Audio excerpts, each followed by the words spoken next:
Click the New Project button on the Quick Access toolbar at the top of the window. Name the project Mobile Collection and save it in the GIS Class Projects folder.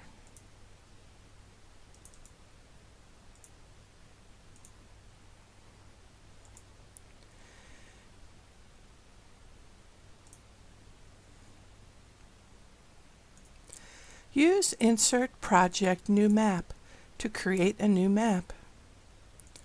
Rename it Hometown.